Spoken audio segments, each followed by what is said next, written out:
Alors, il y a un truc là très très important qu'il faut que je vous dise, et je voudrais vous le dire comme si je vous faisais une espèce de sort.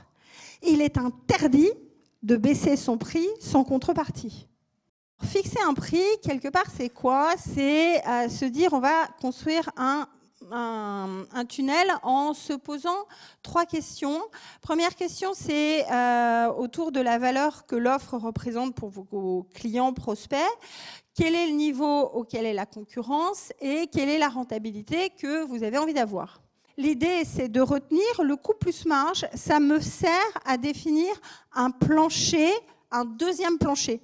Comme si vous faisiez une protection à votre premier plancher, qui est de dire mon premier plancher, c'est mon prix de revient avec mon salaire, machin et tout. Et je rajoute un truc au-dessus en me disant, voilà, je vais tout faire pour jamais vendre en dessous. Mais ce n'est pas ça qui va faire votre prix. La deuxième chose, c'est la concurrence, c'est-à-dire on se compare à ce qui existe sur le marché. Ouais, souvent, la tentation qu'on va avoir, c'est de se dire je vais mettre un tout petit peu moins cher. Et puis du coup, tout le monde est en train de baisser gentiment et du coup, encore une fois, on s'éloigne de la valeur. Et donc, du coup, il nous reste la logique de la valeur pour le client. La logique de la valeur pour le client, c'est de comprendre à quel prix, finalement, les gens, vos clients potentiels, sont prêts à payer ce que vous avez imaginé pour eux. Toute la question, c'est qu'est-ce que ça leur rapporte? Qu'est-ce que ça leur fait gagner comme temps? Qu'est-ce que ça leur apporte comme sourire, comme plaisir? Ce que vous êtes en train de faire pour eux. Et c'est à ça qu'il faut mettre un prix. Pensez à ce que vous avez comme idée de business et de se dire, est-ce que dans mon business, la dimension économique est forte? C'est-à-dire, est-ce que les gens achètent souvent? Est-ce qu'il y a des dépenses liées à l'usage? Quel poids ça représente dans leurs dépenses totales? Et ensuite, de regarder plutôt sur le plan émotionnel, des risques qu'ils perçoivent, des coûts de changement qu'ils peuvent avoir et de la différence entre ce que vous allez faire et ce qui existe déjà. Donc, on va maintenant passer sur l'argumentation et la négociation du prix face aux clients. Et donc, toute l'idée, c'est de faire en sorte d'en permanence mettre au regard de la valeur le prix. Donc, 1, est-ce que je suis compris?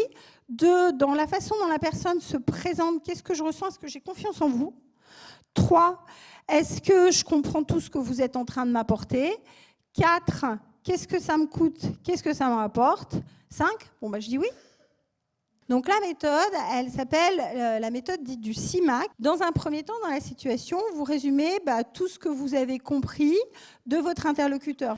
Et puis, on présente l'idée. D'accord? L'idée, c'est quoi? C'est notre boîte, notre concept. À partir de là, on explique concrètement ce que l'on fait. C'est la partie très descriptive de vos savoir-faire. Et donc, le prix de votre savoir-faire. Et c'est pour ça qu'on va parler des avantages juste après le prix, en disant, et pour ce prix-là, vous avez gagné ça, ça, ça. Alors, les avantages, ça doit être une réponse à ce qui compte dans sa situation. Et donc, en conclusion, on présente bien le prix comme la traduction logique des efforts que vous avez faits pour amener une solution au client, et ça lui rapporte plus que ça ne lui coûte.